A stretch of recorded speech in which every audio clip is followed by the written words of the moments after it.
Enquanto estamos aqui, Já está a já gravar, está, já está está, a João. gravar e eu vou tornar a Obrigada. Carmen anfitriã e então desejo-vos um resto de uma boa formação e desculpa lá Obrigada, sobre isto, João, está bem? desculpa. Olá, Vá, fiquem bem, obrigada. com licença. Obrigada. Espero que todos cheguem, os que ainda não chegaram.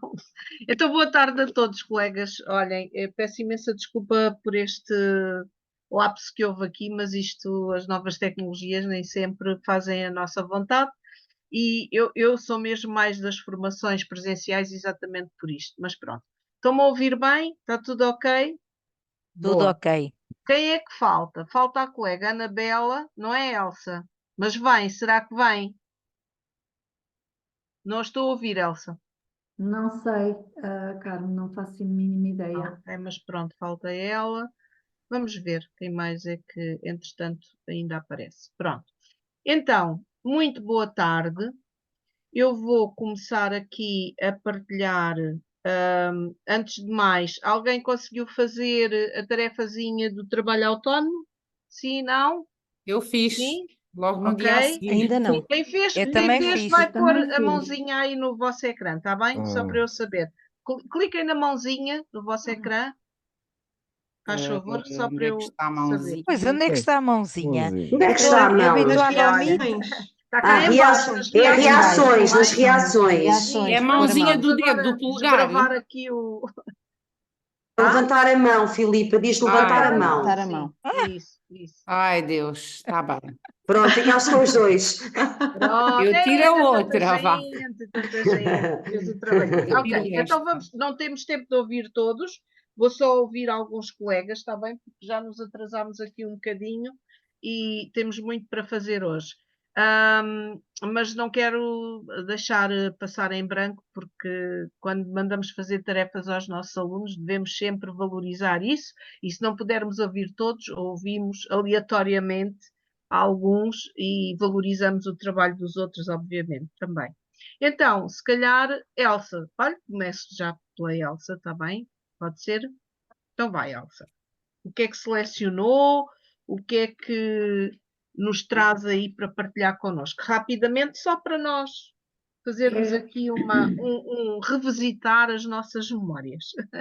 É só no instantinho que eu não tenho aberto o documento e onde é que eu o tenho? Tenho que o abrir aqui. Pronto. Eu escolhi do documento, qual é que era? Do DL 54? Sim, pode ser. Sim. Eu Pode ser. escolhi uma introdução dessa lei, Isso. que Boa. diz assim, a frase eu escolhi esta: no centro da atividade da escola estão o currículo e as aprendizagens dos alunos. Neste pressuposto, o presente decreto-lei tem como eixo central de orientação a necessidade de cada escola reconhecer a mais-valia da diversidade dos seus alunos, encontrando formas de lidar com essa diferença, adequando os processos de ensino às características e condições individuais de cada aluno, mobilizando os meios de que dispõe para que todos aprendam e participem na vida da comunidade educativa. Portanto, foi este bocadinho que eu transcrevi. E eu digo aqui, depois, na minha reflexão, que Sim. escolhi este parágrafo porque mostra, na minha opinião, o seu objetivo, que é a criação dentro da sala de aula de diferentes oportunidades, e depois pus entre parênteses cenários de aprendizagem, consoante o nível de conhecimento de cada aluno. Assim teríamos grupos de alunos mais avançados no conhecimento a desenvolverem umas tarefas e os alunos com mais dificuldades a realizarem tarefas que se adequassem às suas capacidades.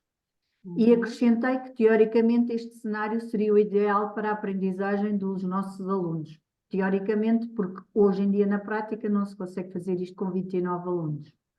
Pronto, só pus... Muito obrigada, Elsa. Obrigada, excelente. Sim. Muito bem. Podemos ir agora à Lília. Lília? Já sabem que os colegas que hoje não participarem vão participar na próxima sessão. Está bem? Ok. Lília.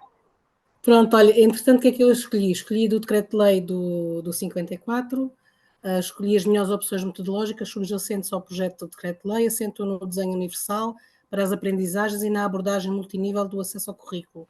Pronto, escolhi esse parágrafo. O que é que eu depois escrevi? As opções metodológicas do atual decreto-lei centram-se no desenho universal da aprendizagem numa abordagem multinível ao acesso ao currículo. Esta abordagem assenta nos modelos curriculares flexíveis e numa monitorização e sistemática da eficácia da intervenção. No fundo, o que é que eu quero dizer é que, pronto, no fundo, a nossa organização aqui do decreto-lei vai então, no fundo, influenciar aqui a nossa prática. Depois, juntei o quê? Fui ao decreto-lei 55, o que é que eu depois escrevi? No decreto-lei 55 descreve como podemos operacionalizar e que recursos podemos construir para atingir o objetivo desejado. O aluno não parece evoluir na aquisição da leitura e da escrita, como método tradicional, será então importante reunir todos os intervenientes, juntarmos com todos os técnicos e testar uma nova abordagem. No fundo, é não nos cingirmos só àquilo que ali está e irmos explorar um bocadinho o que a colega estava a dizer.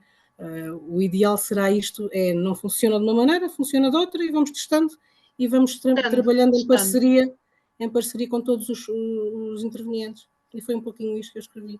Eu vou aqui até registar essa frase, vamos testando, não é? É uma frase que uma expressão que nós vamos aplicar aqui muitas vezes.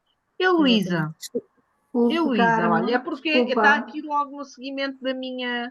Diga, Elsa.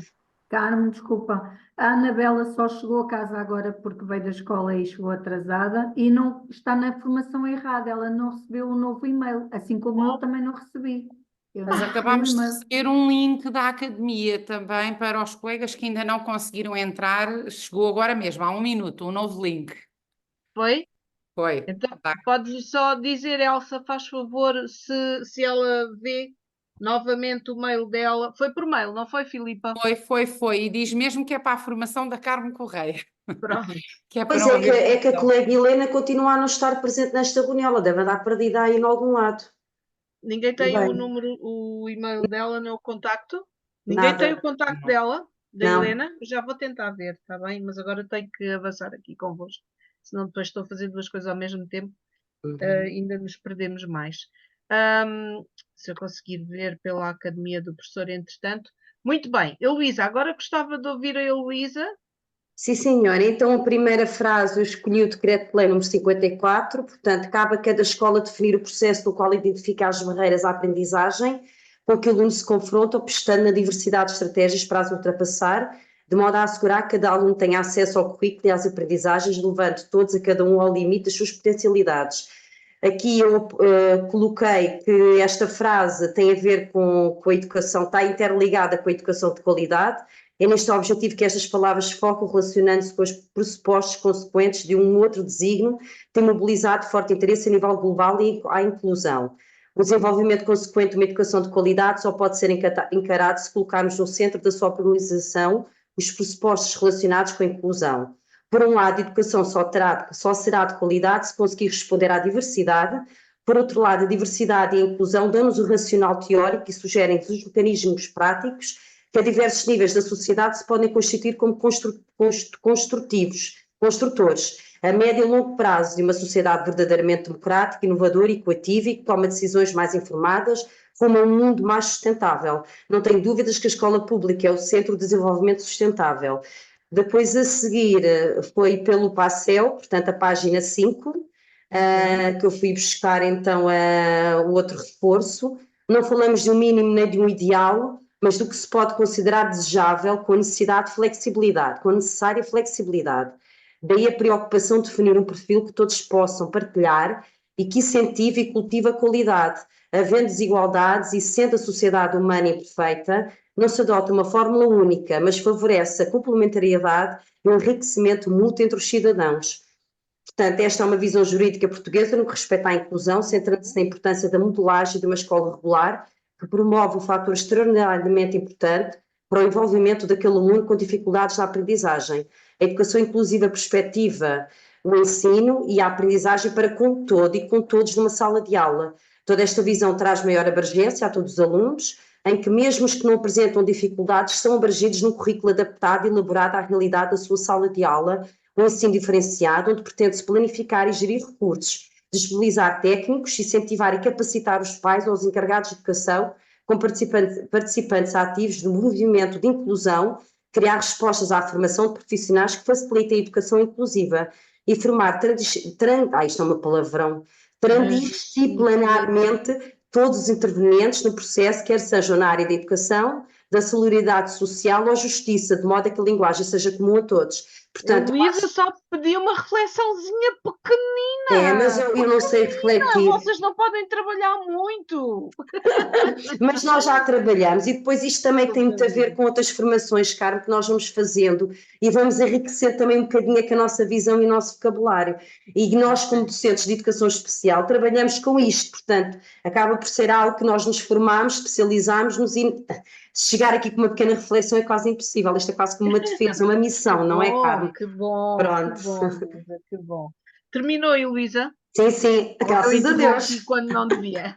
Não, já está, obrigada. Muito obrigada. Eu peço-vos que vocês submetam lá as vossas reflexões, está bem? Onde está lá o iconzinho do trabalho autónomo, não se esqueçam que é para ficar lá registado. Olha, André, puseste a mãozinha no ar, agora olha. Partilha connosco a tua reflexão, André. Eu fiz um bocadinho de batota. Ok. Porque eu fui buscar o manual de apoio à prática, pode ser? Bem. Então é assim. O que é que tu selecionaste? O Decreto-Lei 54? Sim, quando começam a falar, logo na página 12, eu selecionei a gestão burocrática estereotipada, opõe-se uma gestão contextualizada e flexível do currículo, que potencia a possibilidade de se romper com o modo de ensino simultâneo, abrindo-se a possibilidade práticas educativas que ocorram em espaços que promovam a cooperação entre os alunos, a sua autonomia e a participação nas decisões cotidianas aos mais diversos níveis. A gestão do tempo deverá romper com o pressuposto que se deve ensinar tudo a todos como se fosse um só. E o que é que eu refleti sobre isto? Ou seja, muitas vezes no nosso dia-a-dia nós assistimos, mais quando eu estava mesmo na educação especial, assistimos há um ensino paralelo em que a criança com necessidades educativas é ensinada de maneira diferente. Podemos, como diz a citação acima, estruturar o espaço para promover a cooperação entre alunos, a autonomia, sem comprometer o ensino para todos. Imaginemos um jovem com autismo, e isto eu digo-vos, é um nível mais novo, é dos 0 aos 6 anos, mas resulta, nós tínhamos, por exemplo, um jovem autista que não conseguia estar quieto. Então os outros todos aprendiam as cores formalmente, não é? Sentadinhos, a professora, isto é o vermelho, agora pinta o vermelho e tal. O nosso miúdo com autismo não conseguia estar quieto. Então arranjámos um jogo, tipo cabra cega, não é? Em que se mostra, diz amarelo e ele tem que ir a correr à parede buscar o amarelo. O que é que aconteceu? Na verdade, todos eles aprenderam as cores assim. Ou seja, não foi preciso nós criarmos um ensino para todos e depois um ensino para a criança com autismo. Conseguimos arranjar uma estratégia que de uma só vez todos perceberam o que é que era para aprender. E, portanto, deixa-me só pôr isto mais para cima. Às vezes podem ser coisas mais simples, por exemplo, um jovem que produz melhor com média luz ou com música na sala, um autista que se acalma com isto. Provavelmente o restante grupo produzirá igualmente bem nestas condições, porque nós estruturar o ambiente para que a produção e a aprendizagem seja possível para todos em simultâneo. Exatamente. E acabo já. Para que estes cenários de aprendizagem possam ser criados, também teremos que criar uma mudança de mentalidades para acompanhar a mudança do espaço físico. Pensar uma aula para todos não é o mesmo que dizer tens aqui uma ficha para os teus alunos. Misteriosamente deixaram de fazer parte da turma e passaram a ser do professor de educação especial. E tá. Boa, André.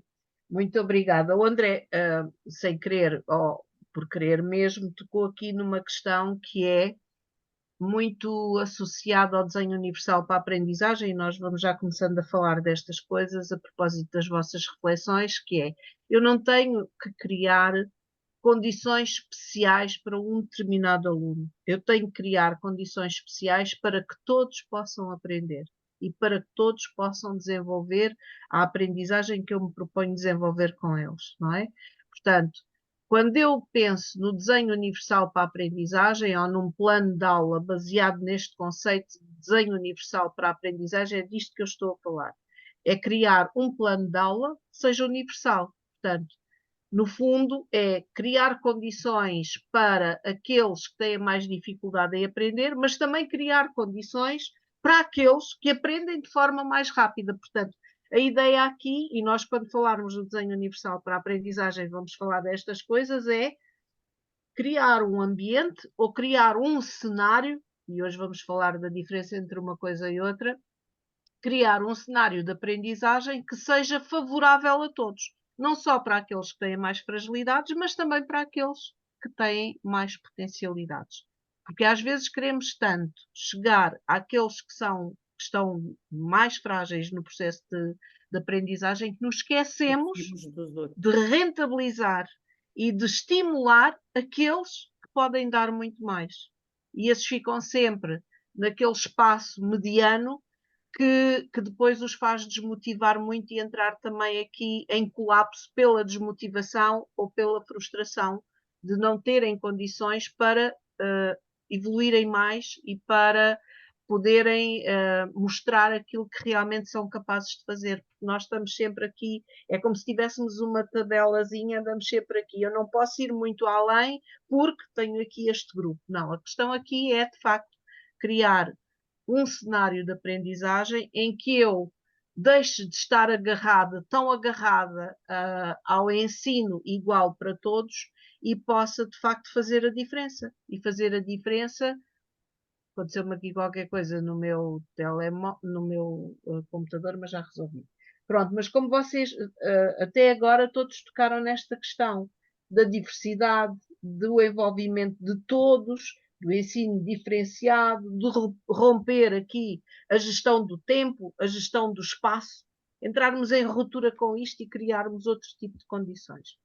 E às vezes eu costumo dizer, e até na viagem que fizemos há pouco tempo pelo norte do país, eu e os outros colegas que iam comigo, diretores, demos por nós a perceber que às vezes não é preciso tantos recursos como nós pensamos, é preciso, sim, ter uma grande dose de criatividade e de recursos humanos que saibam mobilizar os recursos que temos e utilizar os recursos que temos. É engraçado, nós às vezes queixamos-nos muito também do tempo que não temos. Visitámos uma escola em que o diretor nos disse: as reuniões, todas as reuniões que se fazem, não podem, é expressamente proibido ultrapassarem 1 hora de reunião. Sabem porquê, não é? Vocês sentem aquilo que eu sinto também. Nós às vezes usamos mal o nosso tempo. Não somos disciplinados com o nosso tempo. E o nosso tempo é muito precioso. Temos imensas coisas para fazer. Já nos basta o tempo que estamos agarrados aos aspectos burocráticos e ainda gastamos mal o nosso tempo em discussões e em reflexões pouco úteis e que não valem de muito para podermos chegar aos nossos alunos. Pronto, mas achei interessante esta regra do próprio diretor. Não há reuniões com mais de 1 hora.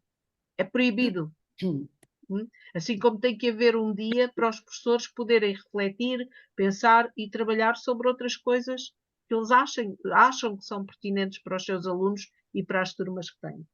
Portanto, às vezes não é tanto aquilo que não temos por parte da tutela, mas sabermos utilizar melhor e sermos mais gestores como o André dizia bem, uma gestão contextualizada, não é? Nós precisamos disto, então vamos gerir o que temos em função disto e não em função do vizinho do lado ou daquilo que a tutela diz que é igual para todos. Porque as escolas já têm essa autonomia. Às vezes os diretores não querem arriscar, não é? E não têm, pronto, mas também é legítimo, não têm força suficiente para tomar decisões que são importantes e decisões contextualizadas. Pronto.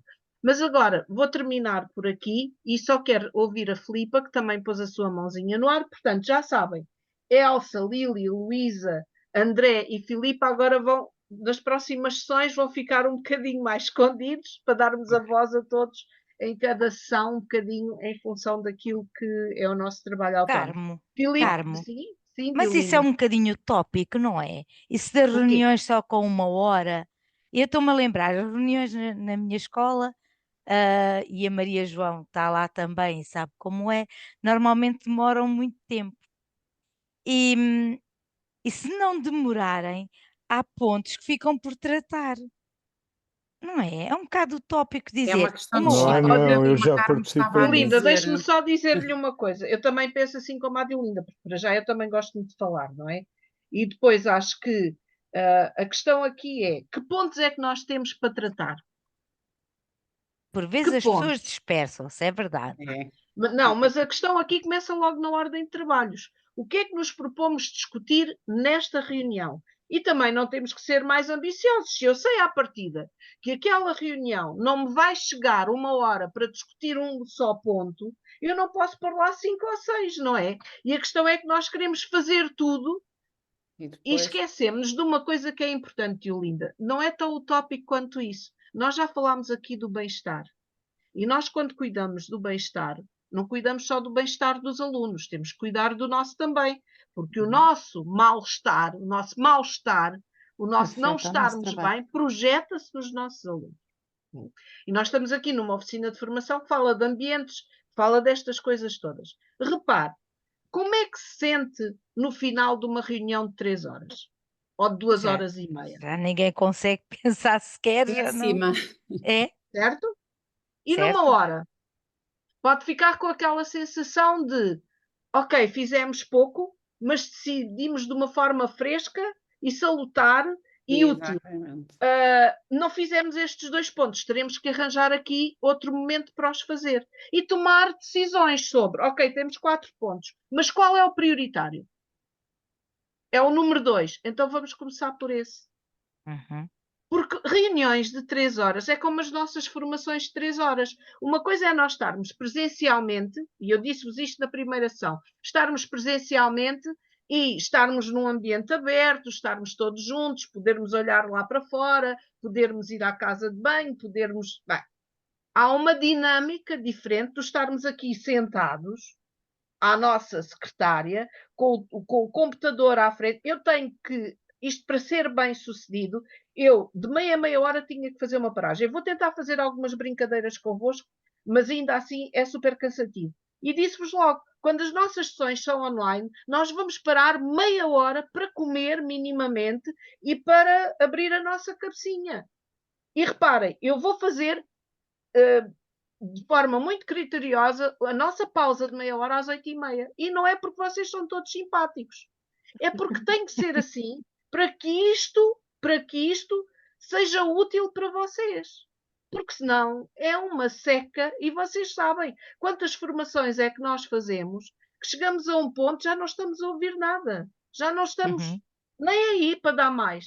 Já demos tudo. Não é? Portanto, estas reuniões que nós normalmente até fazemos ao final do dia ou ao final ou durante a tarde, ainda por cima, reuniões de 2 horas e meia, de 3 horas, tudo o que é mais de 2 horas já estamos a perder, colegas.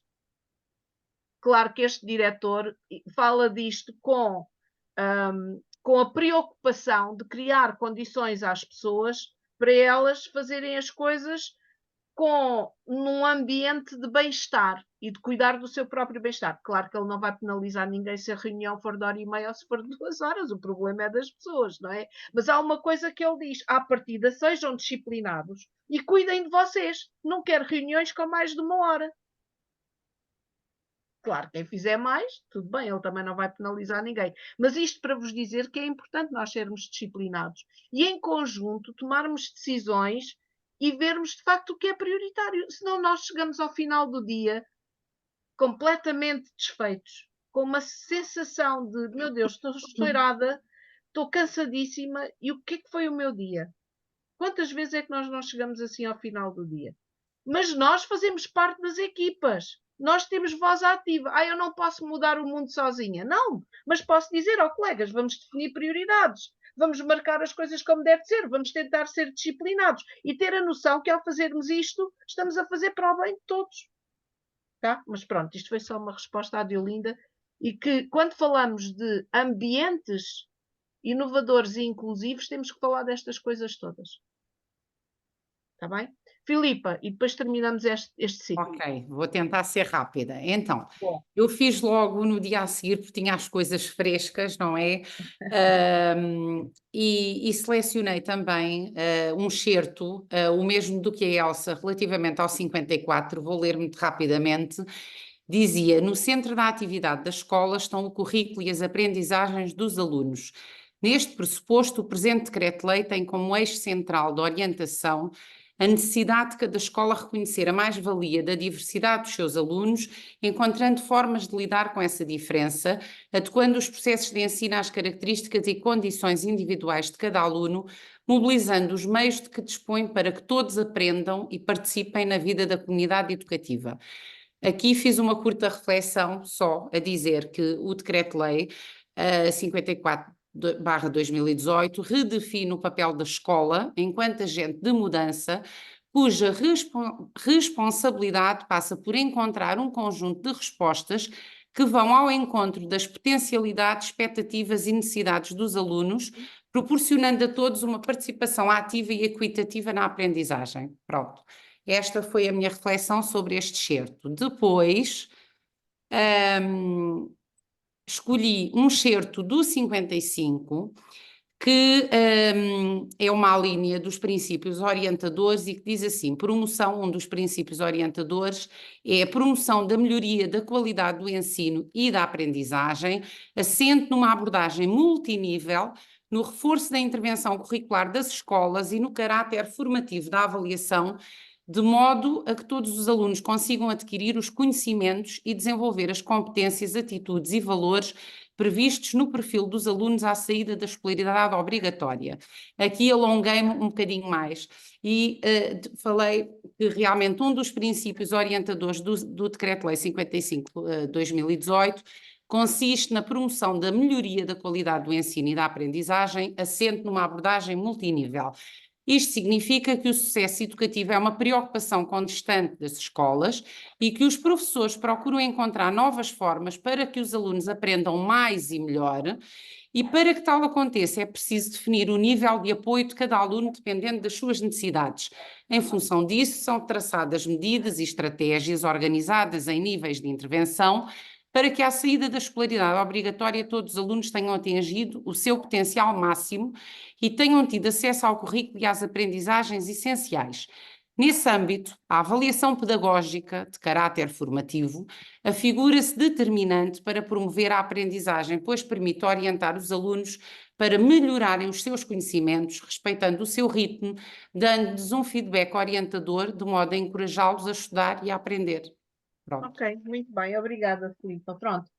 A Filipa foi a tónica veio aqui também em relação à avaliação. Pronto, muito Sim, bem. a avaliação formativa e ao feedback. É uma das coisas que nós também temos que abordar aqui na nossa oficina, é a questão da avaliação pedagógica, do ponto de vista da avaliação formativa, da avaliação para aprender. Eu tinha feito este ano uma formação em avaliação formativa, em avaliação pedagógica, e aprendi muito e também me serviu de base para a gente vai mobilizando conhecimento.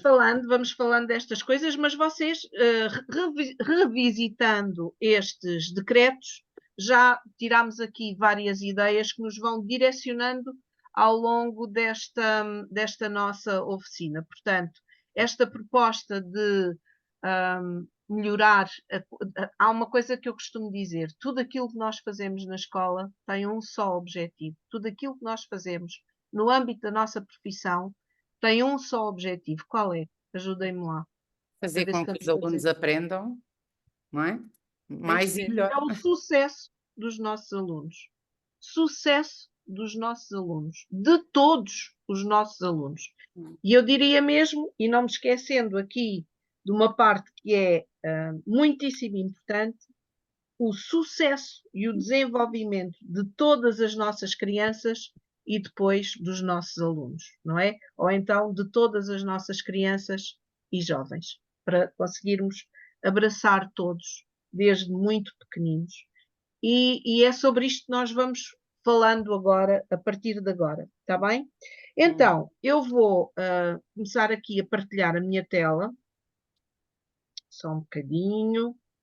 Vamos compartilhar. Obrigada a todos os que tiraram um bocadinho do vosso tempo para... O que é que ele me está aqui a dizer? Está-me aqui a dizer coisas novas. Isto é sempre uma novidade. Que tiraram todos um bocadinho do vosso tempo para... ainda não estou a ver nada, com certeza. Ainda não estou a ver nada, pois não. Não. Só se vê a Academia do Professor iniciou o compartilhamento dela. Pronto, ok. Que eu andei aqui. Já agora, Maria José. Já se vê. Já está. Maria José, da Paulo da Gama, não tens o contacto da Helena, não? Não tenho. Não. Mas Já olha, está. desculpa. Já está A Helena cá, já está na professora. formação. Já cá está, Helena. Olá, eu estou a assistir. Pronto, Eu Helena, estou a peço assistir. desculpa. Entrei na reunião, entrei na formação errada, mas depois através do link consegui. Ainda bem. Obrigada. Pronto, eu agora vou-vos deixar de ver, que é uma coisa que a mim me irrita muito. Mas vocês já estão a ver o meu ecrã? Já. Já. O que é que vocês estão a ver? Vamos lá. Criação de ambientes de aprendizagem inclusivos e inovadores. Estamos a ver a capa. Bem. Pronto, estão a ver a capa ainda com a data de maio, que foi a data em que iniciámos. Olha, Carmo, desculpa só. Sim.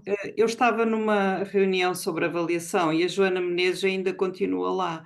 Por isso eu entrei mais tarde, não quis interromper, Sim, mas vocês tinham-me avisado. Sim, eu enviei e-mail. Pronto, mas a Joana, eu só espero é que a Joana depois tenha acesso ao novo link para entrar, está bem? Sim, deve ter recebido o e-mail. Já agora não consegui marcar a presença.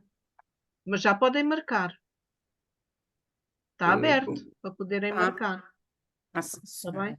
Dá para marcar? Dá para marcar, que eu já marquei. Eu marquei, ainda estava na outra reunião. Eu também, Porque foi a também primeira- consegui marcar. Foi a Só não primeira sei o coisa que que o se professor passou disse, aqui. que o formador Passou, disse, foi não para foi? marcarmos as presenças e eu pronto. Sim, Não sei fizeram bem. Fizeram Vamos muito ver. bem. Deixem-me só Uhum. ver aqui uma coisa, que isto hoje nada está a funcionar como eu esperava, não sei porquê. Não. Vamos lá, começar por aqui. Então, relembrando, quero pôr isto aqui no modo de apresentação, mas ele está difícil aqui de colaborar comigo hoje. O que se passa? Adoro quando isto acontece. Carmo, carrega em F5 que ele deve abrir. Pois há bocado estavam. Estava, há bocado estava, Estava. mas pronto. Deixa-me só ver aqui. F5. F5. Ok, já Já está. está. Sim, é mais rápido. Pronto, então, vamos só lembrar aqui um bocadinho daquilo que já falámos na nossa última sessão, que é a questão do espaço. Vocês recordam-se daquela sala de aula tradicional que alguns de nós tivemos? Eu trouxe uma imagem ainda das salas de aula do Estado Novo, mas podíamos ir um bocadinho ao meu não, que eu ainda fiz o primeiro ciclo antes do 25 de Abril, mas a maior parte de vós com certeza já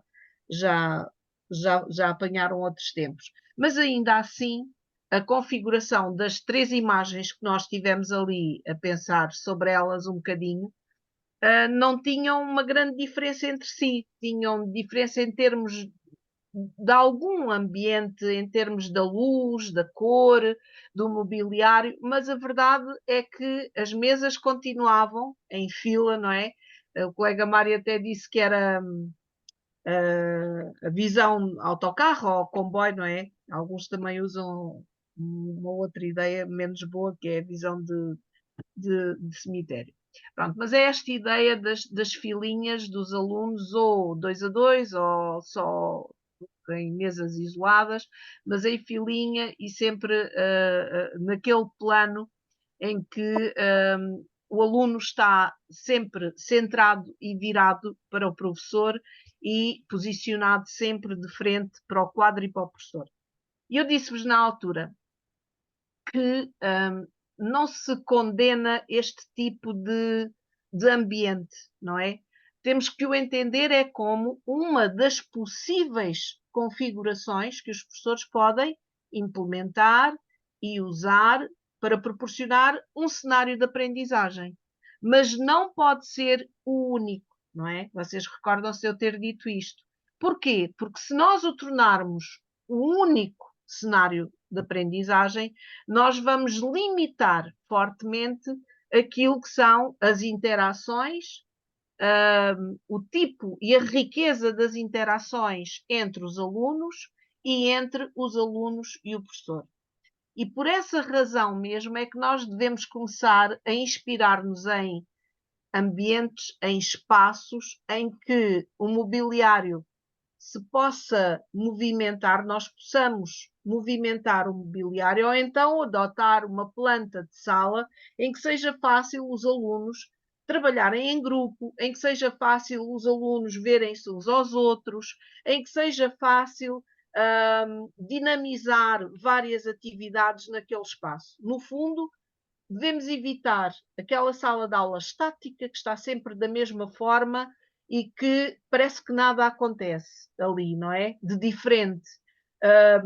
Inclusive, a forma como os alunos se movimentam na sala, se as mesas estiverem sempre em fila, eles só podem movimentar-se daquela forma entre os diferentes corredores, no espaço da frente e no espaço de trás das filas das mesas, não é? Portanto, isto no fundo faz com que, eu gostava de tirar isto daqui, pronto, não estou a conseguir, gostava de tirar daqui esta coisinha que está aqui a atrapalhar-me, mas não estou a conseguir.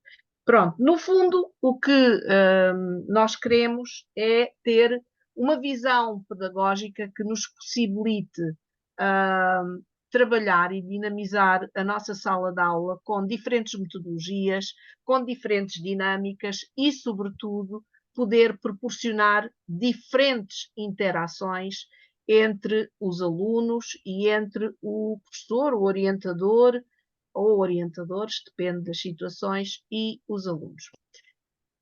Trago-vos aqui esta planta, uma planta desenhada por alguém, percebe-se bem que foi desenhada, e que também tem este aspecto das filinhas, das mesinhas 2 a 2, e tudo sempre muito centrado, muito direcionado para o quadro e para o professor. Chama a atenção, que não nem é necessário que vocês estão a perceber isso, que a própria mesa de trabalho do professor também se posiciona de uma forma muito específica, não é? Então, eu agora sugeria que cada um de vós, não é um trabalho de reflexão de grupo, é um trabalho de reflexão individual, pensasse nestas questões. Quando eram alunos, no vosso tempo de alunos, que lugar costumavam ocupar na sala de aula? Que recordações é que vos vêm à memória desse lugar que vocês ocupavam? O que é que sentiam nesse lugar? Vamos fazer aqui uma viagem às nossas memórias e às nossas emoções, lá mesmo ao fundo. E ainda no âmbito desse lugar e da posição que ocupavam na vossa sala de aula ou nas vossas salas de aula, com certeza passaram por várias, de certeza mesmo, que ambições e que expectativas sentiam em relação ao vosso presente, ao vosso momento e ao vosso futuro. E por último, 3 questões aqui numa só. De que forma é que este lugar potenciou a vossa aprendizagem enquanto alunos e alunas? Que relação tinham com os vossos pares, com os vossos colegas e com os próprios professores? Está bem? Eu vou deixar aqui as perguntinhas em aberto. Vou-vos dar 5 posso só minutos. perguntar uma coisa? Sim. É que isto varia muito. Eu fui educado nesta sala rígida. Mas depois cada professor fazia da sala uma coisa diferente. Mas isso é a sua reflexão, está bem, André? Depois Tá pode bem. partilhar, mas essa é a sua reflexão, está bem? Não, mas estar a fazer de uma só. Está bem. Tentem responder a estas questões, da forma como vocês entenderem, com as reflexões que entenderem. Vocês até podem dizer, eu não queria adiantar muito agora, eu estava ao fundo da sala, mas nunca me senti desta forma, sentia-me sempre da outra, com expectativas, nananã, com ambições fantásticas, porque o professor era dinâmico, porque o professor mobilizava N atividades, N situações em que em que o espaço em si, ou o lugar que eu ocupava, nunca foi um problema, nem nunca me fez sentir de uma forma menos confortável, tá bem? Mas eu não queria adiantar muito aqui as percepções, porque as percepções são variadas. Tentei em 5 minutos, não mais, está bem? Fazer a vossa reflexão. Carla, peço desculpa interromper, mas é para escrever ou é só para tirar quiserem tópicos e depois falar? É só tópicos, não quero ok. cá discursos, não, é só tópicos, está bem? Tá Que é para bem. depois podermos Tá bem. partilhar aqui um bocadinho. Vou só deixar as questõezinhas em aberto para vocês não se perderem muito na vossa reflexão. É focado ali naquelas questões, está bem?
Penso que já estamos mais ou menos no ponto em que vocês já podem.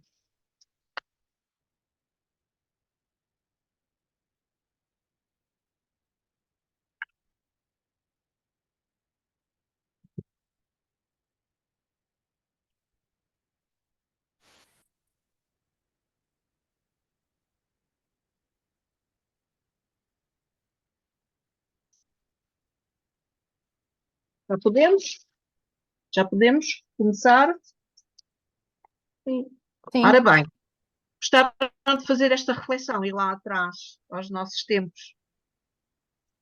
Muito bem. Então, eu agora vou interromper o compartilhamento. para vos ver a todos e a todas. E vou pedir à Cláudia, por exemplo, vou pedir à Cláudia que partilhe connosco, assim, muito rapidamente e só por tópicos, a sua reflexão. Pronto, eu estudei sempre com o método como a formadora mostrou, sempre com a sala assim orientada. Normalmente eu costumava ficar sempre nas mesas da frente. Às vezes não era mesmo por opção minha, era mesmo como Cláudia. Havia muito sentar-nos por ordem numérica, não é? Calhava sempre das primeiras. Apesar de, por um lado, eu não gostar muito de ficar ali nas primeiras mesas, por outro lado, sentia que acabava por não me dispersar tanto, conseguia ter ali uma maior relação mesmo com o professor. Pronto, acabava por ficar mais atenta. O que eu sentia era isso. Sempre calhei em turmas assim um bocadinho complicadas, que era muito difícil em algumas disciplinas conseguirmos concentrar, trabalhar. E o que é que eu sentia ali, apesar de não gostar muito de estar lá à frente, que conseguia trabalhar de uma forma mais fácil do que o resto dos colegas. Pronto, mas toda a minha relação com os colegas, mesmo com os professores, sempre foi muito boa. Nunca tive problemas ao longo de todos os estudos, sempre foi neste sentido. Por isso, por um lado, acho que os primeiros lugares até foram bons nesse sentido, de me dar ali um bocadinho de ânimo, de querer aprender mais. Fazia assim um bocadinho de borboletas no estômago ao princípio, mas depois acabávamos por adaptar, não era? Exato. Acho que sim, acho que foi um bocadinho nesse sentido, sim. Que ambições tinha que ambições e que expectativas? Tem ideia do que é que já esperava em termos do que estava a viver no presente e do que esperava da sua vida académica no futuro? Bem, eu fui um bocadinho, acho que eu sou educadora de infância e acho que esta parte de ser educadora foi um bocadinho, não foi bem influência, mas pela a mãe que é auxiliar de educação, e foi ali um bocadinho através da profissão da mãe que comecei a gostar muito dos mais pequeninos e de querer ir ajudar a mãe no trabalho dela. Inicialmente não tinha nada a ver, que eu gostava de ir para a medicina, tanto que fiz sempre o curso em ciências, não em letras, e acabei mesmo a acabar o 12º ano e pensar, bem, vou seguir aqui um bocadinho as pegadas da mãe, e foi mais nesse sentido. Tá. Foi feliz sempre em sala de aula? Sim. Pronto, foram algumas situações que às vezes, pronto, no secundário nós temos aqueles desvaneios, mas acho que sim. Depois ali a influência às vezes das turmas também não é fácil nós conseguirmos nos concentrar e orientar naquilo que nós tínhamos estipulado para nós, mas acho que sim. Obrigada, Cláudia. Obrigada. Olha, agora vou passar aqui à Maria José, anda aqui a saltitar no meu ecrã, que giro que isto é. Maria José. Ora bem, eu vou falar um pouco do tempo no meu primeiro ciclo. Eu ocupava os lugares do fundo da sala, porque a professora achava que os mais atentos e os que se desenrascavam melhor não precisavam de ficar à frente. Então, vejam só como as pessoas pensam de forma diferente. Hein? Exato. E as recordações não são muito boas, não é? E por facto de estar lá atrás e com muito pouca atenção, eu sentia algum desinteresse e sentia-me com pouca atenção realmente por parte da professora, que era ao centro da sala lá à frente, não é? Aquele modelo tradicional. E a minha vontade, eu esperava que nos pudéssemos sentar em qualquer lugar e variar, de companheiro, de companheira de carteira, e cada dia pudéssemos ocupar um lugar diferente para experimentar. Senão era sempre muito monótono e muito ali enfiada. E basicamente é essa a recordação que eu tenho, e principalmente do meu 4º ano, porque foi, digamos assim, o meu ano pior nesse aspecto, porque eu mudei de escola várias vezes. E esse lugar ao fim da sala era pouco estimulante e não permitia muita relação com os pares, nem com a professora, e contrastou bastante com os meus anos anteriores, que eu fiz alguns anos de escolaridade em Angola, e era tudo diferente. E sentávamos no chão e numa roda, e a aprendizagem era tão natural e informal.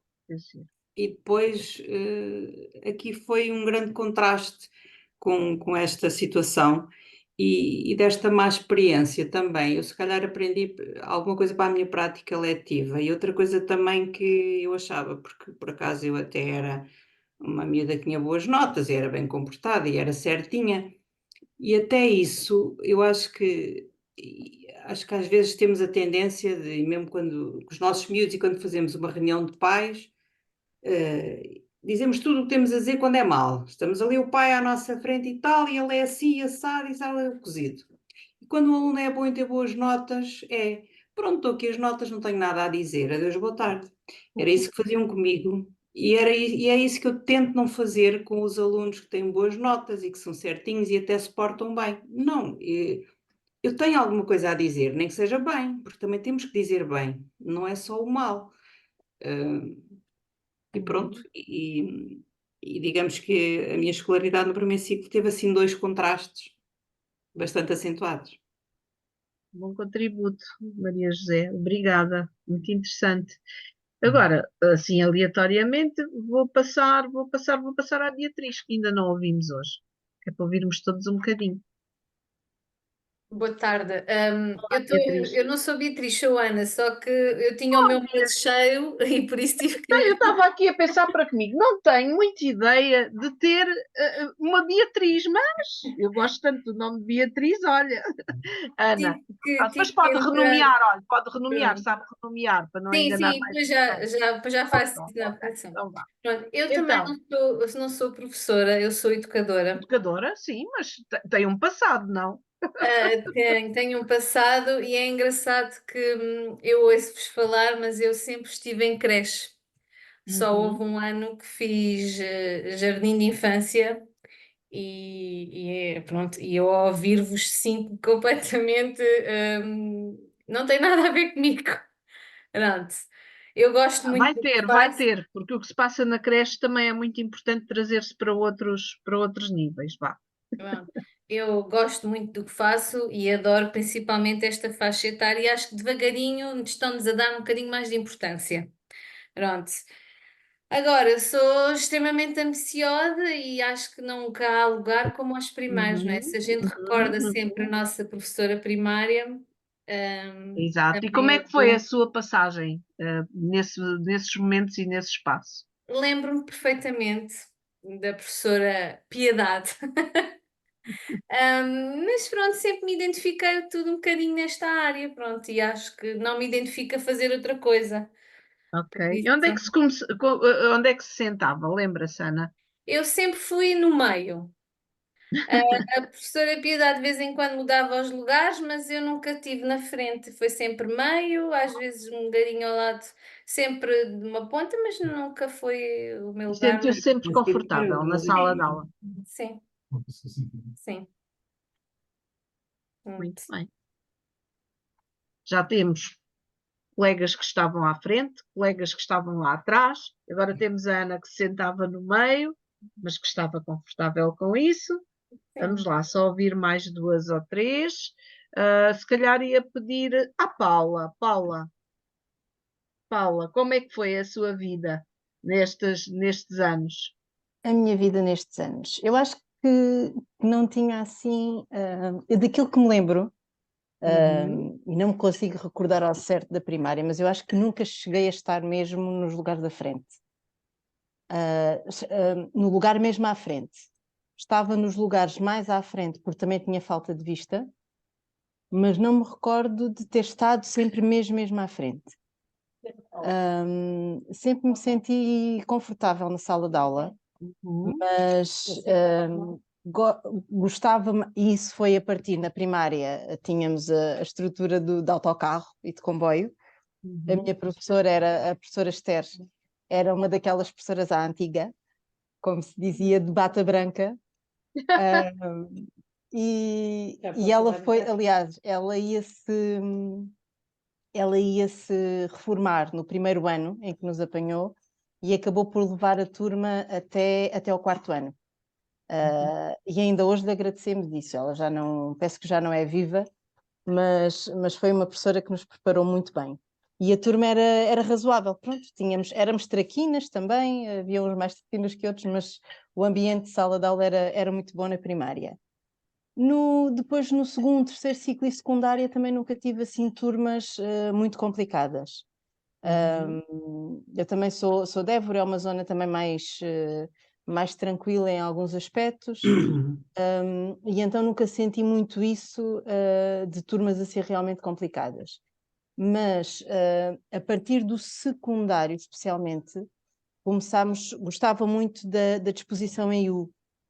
Boa. Porque nos permitia vermos todos uns aos outros, embora houvesse vários professores que não gostavam, porque potenciava também a conversa, mas eu acho que até não acabava por não interferir com as aulas, e ainda hoje em dia, como professora do primeiro ciclo, gosto mais quando eles estão em U, o que normalmente também não acontece. Eu normalmente aquilo que opto por fazer, como eu estou com eles só 2 horas por semana, por norma não faço trocas na disposição, a não ser que tenha algum trabalho específico para fazer com eles. Aproveito normalmente aquilo que está. Tenho salas em U, com carteiras no meio, tenho salas com a disposição em comboio, e vou falando também com os colegas titulares quando noto que há determinados pares que não podem estar juntos para fazermos alterações. Ok, muito bem. Mas pronto, mas sempre me senti confortável em termos na sala de aula. Não Muito foi... bem. Obrigada, Paula. Agora vou fazer a pergunta ao contrário, para terminarmos e para depois fazermos a nossa pausa. Já estamos próximo. E vou fazer a pergunta ao contrário. Quem é que dos presentes sentiu momentos de grande desconforto em sala de aula e que isso vos tenha marcado de uma forma, não direi determinante na vossa vida, mas que vocês ainda hoje se lembram bem desse momento ou desses momentos? Olha, eu, por exemplo, Gabriela. Está a Anabela. A eu Anabela tive uma também foi a primeira, experiência, depois eu vamos tive uma ouvir a experiência. Gabriela. Vamos tentar Anabela primeiro e depois a Gabriela. Pode Ok. ser? Sim, a minha primária não foi. A primária, nós chamávamos, eu dizia primária, não é? Não foi muito famosa. Eu era uma miúda muito tímida, mas boa aluna, muito atenta. E naquela altura, as salas eram exatamente como mostraram, as cadeirinhas, as secretárias todas uma atrás das outras. Eu sentava-me a meio, perto da janela, que era um escape, era bom. O ambiente na sala era sempre nós tínhamos que seguir regras. A professora era a rainha e nós não podíamos dizer nada que a contrariasse. E, portanto, quando nós dizíamos alguma coisa, havia castigos. E o que eu me lembro era que o silêncio era dor. É a frase que eu associo a isso. Quanto mais caladinhos estivéssemos, melhor. E quem errava era humilhado. E isso aconteceu-me, por exemplo, outra coisa que ainda hoje me choca é a palmatória, que tinha uma espessura imensa. E depois o que eles nos diziam, eu ainda por cima fiz vários anos, eu entrei com 7, em outubro, em janeiro passei para o segundo, e em junho passei para o terceiro, tinha 7 aninhos. E o que acontece é que com uma criança de 7 anos, quando alguém põe o nosso nome no quadro, só porque nós deixámos cair um lápis de cor no chão e fez barulho, apenas isso. Eu limitei-me a pegar no lápis, isso acontecia montes de vezes. O meu nome ia para o quadro. E a professora ia para o quadro porque outros alunos, e aqui também tem a ver com como é que eram as colegas umas com as outras. Eu era chamada para apanhar uma palmatória, não é? E o que acontece é que ainda hoje me lembro disso, quando me diziam, estenda a mão. A uma criança de 7 anos, estender a mão, saber, sem ninguém nos pegar na mão, saber que aquela palmatória imensa vai cair na nossa mão e a mão vai ficar super dormente, a formigar, e nós sabermos que não podemos tirar a mão, porque depois o castigo é dobrar. Eu lembro-me de estar constantemente a dizer: Anabela, não tires a mão, Anabela, não tires a mão. E todos os meus músculos do corpo, o meu braço só queria puxar para trás. Só queria puxar para trás. E eu dizia: não tires a mão, porque ela depois dava-me duas. A verdade era essa. Porque aconteceu uma vez que eu tentei sempre controlar e houve uma vez no último momento eu retirei a mão. Retirei porque ninguém me segurava a mão, claro. E o impulso foi mesmo retirar e eu não consegui controlar e ela bateu-me 2 vezes. E eu pensei: eu tenho que aprender, eu não posso fazer isso. Outras vezes que ela me bateu, sei nunca ter feito mal nenhum, a mão ficou lá, um grande controle, uma criança de 7 anos, e ela bateu-me uma vez, pronto. Uma vez e ficava com a mão dormente não sei quanto tempo. E eu aqui eu queria partilhar, e neste caso, ainda hoje me lembro disso, foi que eu era boa aluna, mas tinha uma coisa em matemática, eu não punha as minhas dúvidas, não pedia para esclarecer. E havia uma coisa em matemática do 4º ano que eu era mais fraquinha, que era assim, ditava-me um problema. E eu não sabia bem identificar naqueles problemas mistos em que há contas de divisões e há multiplicações, eu nunca sabia se primeiro vinha a multiplicação ou a divisão. Fazia-me confusão. Eu não tinha dificuldade nenhuma em fazer divisões, subtrações, eu fazia aquilo tudo na boa. E o que acontece? Quando estávamos perto de acabar o ano, do 4º ano, eu tinha 9 anos nessa altura, ela chamou-me, ela nunca me chamava a quadro, chamou-me a quadro, aí às 10h30 da manhã, eu saía à 1. Chamou-me a quadro e ela começou-me a ditar problemas e eu, quando era adição, subtração, uma divisão em que diziam repartir, eu sabia que era divisão, eu fazia aquilo tudo muito bem. O problema é que ela começou-me a ditar também problemas em que eu tinha que descobrir se era divisão ou multiplicação. E quando isso aconteceu, ela começou ali, ela descobriu que era o meu ponto fraco. Não me explicou qual era a diferença, não me explicou nada. O que ela fez foi ficar ao meu lado e ditar-me, durante das 10h30 à 1h, ela teve a ditar-me sempre problemas. E depois eu fazia as contas, é assim, quando eu errava, ela perguntava-me: é multiplicar ou dividir? E eu tentava pensar, lá respondia, às vezes estava certo, outras vezes não. E ela o que é que fazia? Estava ao meu lado, batia-me no braço. Neste caso, batia-me no braço esquerdo. E como estávamos no verão, eu estava de manguinha capa. Então é assim, ela batia-me no braço, eu sentia que ele doeu-me imenso, porque é uma adulta a bater numa criança assim. Eu fiquei quietinha, não reagi, fiquei quietinha a olhar para o quadro. Andei ali aquele tempo todo. Ela começou-me a ditar problemas atrás de problemas e chegou às tantas, já me dizia assim: não quero que faças contas nenhumas, porque ela viu que eu fazia aquilo muito bem. Ela só ditava problemas e fazia-me esta pergunta: multiplicar ou dividir? E eu cheguei a um ponto e eu deixei de pensar. O meu braço ficou tão inchado, ficou o dobro, porque ela teve sempre a bater-me naquele braço, o dobro do outro braço. Eu deixei de sentir a pancada, porque ficou dormente. Eu sentia a mão dela no meu braço, mas parecia-me uma cortiça. Eu já não sentia. O que eu senti foi humilhação perante a minha turma, porque era um silêncio mortal e durante aquele tempo todo eu estive ali à frente a olhar para o quadro e eu só via ela a bater-me a fazer umas perguntas e a perguntar sempre: é multiplicar ou é dividir? E eu respondia aquilo que eu cheguei a um ponto que respondia como viesse. E ela batia-me e já não sentia. Eu tive aquele tempo todo, olha, não deitei uma lágrima. Acho que me aprendi a controlar. Eu não deitei uma lágrima que fosse. E quando chegou a hora, ela mandou-me embora e disse-me: ainda vou pensar se te levo ao exame do 4º ano. Eu era boa em tudo o resto, atenção. E o que acontece é que as minhas colegas depois diziam: Anabela e tal, apanhaste uma sova e tal. Eu continuei na minha, não dei coisa, e elas também se calaram porque eu continuei. Sei, e depois começaram: ai, eu não sei como é que tu consegues, porque a gente já tinha berrado, já tinha chorado, já tinha não sei quantos. Eu no outro dia, quando cheguei a casa, minha mãe viu, naquela altura as pessoas não reagiam, porque a professora era rainha. Sim, sim. E a minha mãe ficou um bocado, ficou chocada, porque o braço estava vermelho, o dobro do tamanho, pôs-me gelo e não sei o quê. E no outro dia eu fui para a escola, encarei as minhas colegas, bem, não houve... Quer dizer, eu senti-me, como é que eu ia dizer, distanciei-me. E fiquei com alguma atitude fria, aprendi a fazer isso assim de miúda. E eu acho que aquilo, talvez seja por isso que eu detesto estar em exposição aí à frente. pode vir daí. Mas olha, já agora termino só isto, ela levou-me para exame. E posso dizer uma coisa, quando eu estava a fazer exame, não sei se aconteceu com a Carmen, eram 3 júris, 3 professores para fazer exame miúdo do 4º ano. Com a sala cheia de parentes. E nós estávamos ali, eu não estava com medo, estava só com medo da matemática, por causa disso. E o que é que aconteceu? Quando chegou lá, eu fiz bem tudo.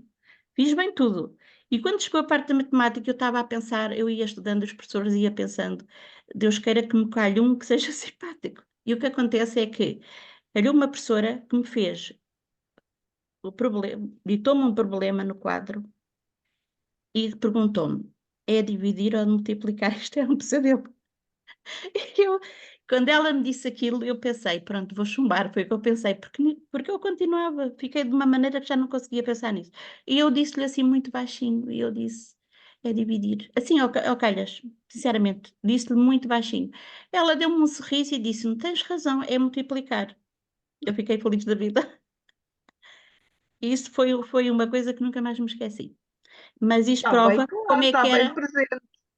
Está bem presente, muito Anabela. Foi uma presente, porque coisa. fiquei lá quase uma manhã inteira assim. E Obrigada pelo nunca. seu testemunho. Ok. Obrigada pelo seu testemunho e pelo seu contributo. E quem esteve na primeira sessão e ouviu a confissão da Anabela de fazer a apresentação de um dos nossos trabalhos lá à frente, agora todos nós somos solidários com a Anabela e percebemos melhor o quanto é doloroso para ela estar exposta numa situação dessas. Já estamos a passar 7 minutos, mas Gabriela, vou-te pedir que sejas muito rapidinha e que partilhes connosco também o teu desconforto. Olha, também vai ser mesmo muito rápido, porque depois deste testemunho acho que já não há mais palavras. Mas na verdade o que me aconteceu não foi a mim na primeira pessoa, mas foi, eu tive um professor no primeiro ciclo, os 4 anos, o mesmo professor, e ele fazia, o que me gostava era ele ver fazer aos outros exatamente o que esta colega teve a contar. Era muitas reguadas, muitos castigos de deitar sangue, puxar orelhas. Era um professor que fumava na sala de aula, um regime muito salazarista, em que vinha o diretor e todos tínhamos que nos levantar e cumprimentar o diretor, quase como passou bem, também de uma forma muito, com regras, com muito ordenada, e foi um primeiro ciclo que me assustou imenso, que me deixou sempre com muito medo. Eu tinha medo de ir para a escola, eu não queria ir para a escola. E o professor, eu sei que ele não me bateu nunca, porque o meu pai era muito amigo dele, porque o meu pai era eletricista, e tinha feito obras na casa dele e nos filhos e etc. Pronto, na altura tinha uma empresa de construção e fazia estas coisas. E eu sei que ele nunca me fez mal por isso, porque o meu pai era muito próximo da escola e fazia obras na escola, arranjava coisas, portanto, aquelas pessoas que eles chamavam falhou esta luz, arranja-me este ferro, arranja-me não sei o quê. Claro, E era o meu claro. pai que fazia essas coisas todas de forma gratuita. E então por isso é que eu sei que nunca fui massacrada, mas eu também estive muito à parte, eu não estava à frente. E posso dizer só para terminar que o que me fez gostar da escola foi mesmo a transição para o 5º ano, porque encontrei professores que não tinham salas que me mostraste, mas trabalhávamos em grupos já naquela altura, e eu fiquei fascinada por as aulas de grupo de ciências de matemática, e foi por isso que eu fui para professora de matemática e ciências. Muito obrigada, Gabriela. Vamos agora então fazer a nossa pausa. Tivemos aqui testemunhos muito, muito interessantes. Vejam como estas coisas acontecem na nossa vida e nos marcam, para o bem ou para o mal, de tal forma que ainda hoje as lembramos. Neste momento já temos um pré-escolar quase aberto para todas as crianças. E se até ao nosso tempo, eu que sou das mais velhas, sou das idades da Anabela, se até ao meu tempo era determinante as nossas experiências no primeiro ciclo, agora passam a ser determinantes. As experiências começam logo na creche, nas AMAs, com ou sem intervenção precoce, e começamos agora muito mais novos a ter aqui esta preocupação dos nossos bebés e das nossas crianças, terem aqui um ambiente que os securize, um ambiente que os estimule, um ambiente que lhes cause conforto para que depois o seu percurso seja um percurso saudável e mais.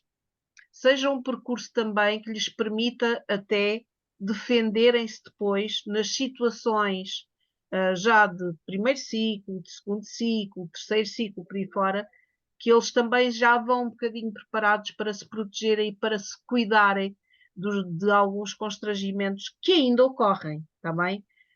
O testemunho da Anabela, este testemunho da Gabriela, testemunhos que eu vivi também na pele e que vi, já não acontecem tanto, mas às vezes esta parte da humilhação, que não tem a parte física, mas que às vezes é mais grave ainda aquilo que se diz e a indiferença que se tem do que propriamente o bater e o toque, esta humilhação, este desconforto que nos causa enquanto pessoas, não é?